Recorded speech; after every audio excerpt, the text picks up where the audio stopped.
Hi everybody. This was going to be a video about anything I bought for the home this week, but because I spent money on plants I didn't have it, so I built some other things recently. So it's not exactly art, but I'll put it in here. So I got these tea lights, the chocolate orange tea lights from Home Bargains. I can't remember how much I paid for them, but they smell absolutely gorgeous. So I'm going to give them a try when I've got my tea light burner up here. At the moment I'm still using my wax burner because the wax is taking ages to disappear. So that's those. And I forgot, when I was in Aldi shopping on Monday, I bought this. They didn't have the candle that I wanted, and the fig and pear one, or whatever it was, had a chip in it, and they didn't have the rose one that I liked from the week before, so I got this one instead. It's rosewood, and on the top it's got it's rose, coriander, cedarwood, musk and patchouli. I don't know what proportions all those scents are, but that's them. And when I was in the works, I got this because I went to crafting on Tuesday, and I realised when I was leaving work in the afternoon I didn't actually have anything to take with me, so I got this from the works, and it was £2. So it's quite a simple design.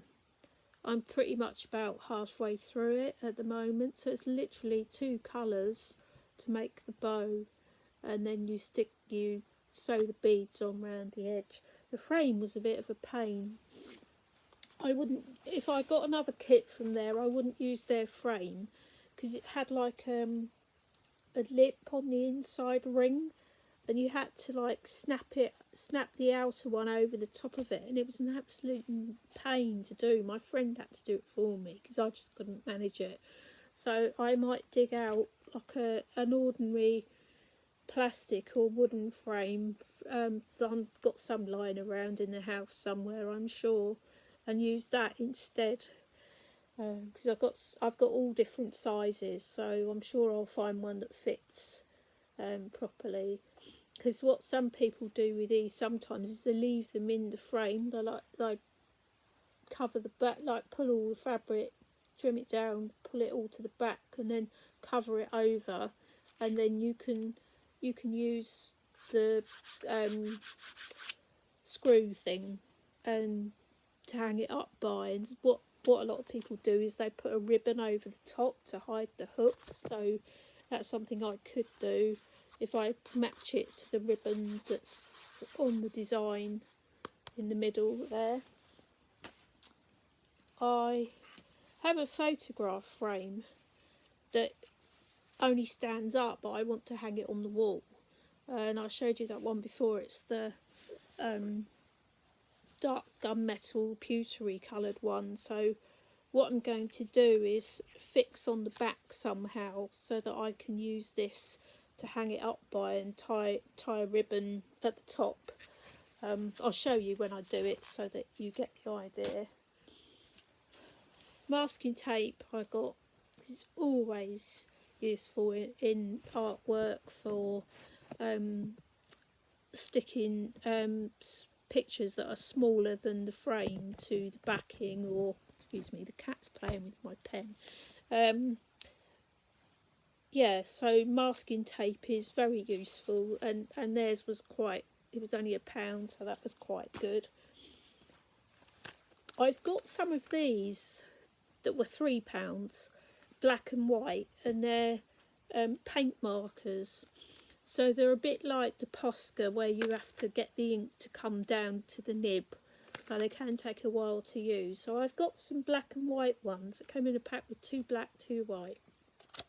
And there's 2 grey, well, 2 silver or gunmetal, and then there's a gold one and a copper one.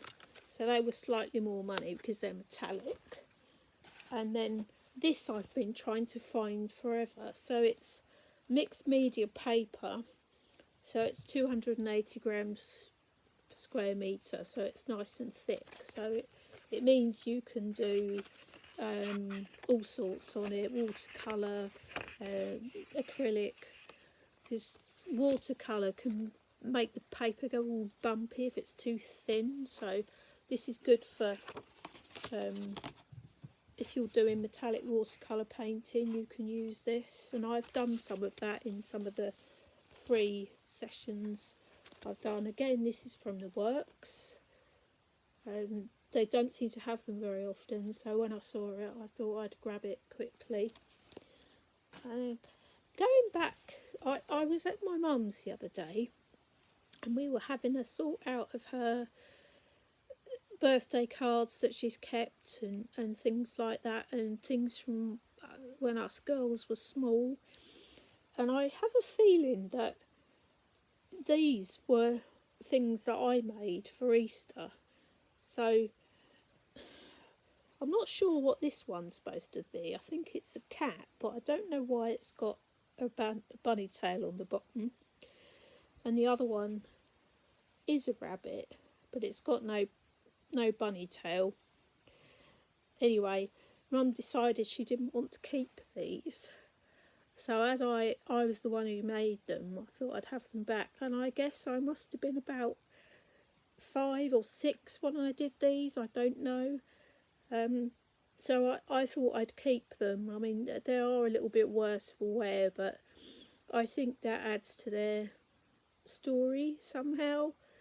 So a lot of people would say that I was mad for keeping them, but they're part of, my background. So I think I've come a long way since then, so I'll definitely be keeping them. I might try and clean them up a bit, or I might just leave them as they are. So that was my efforts for Easter decorations about 55 years ago. Okay, and I'll finish here and do the usual shout outs for the day. Okay, bye bye.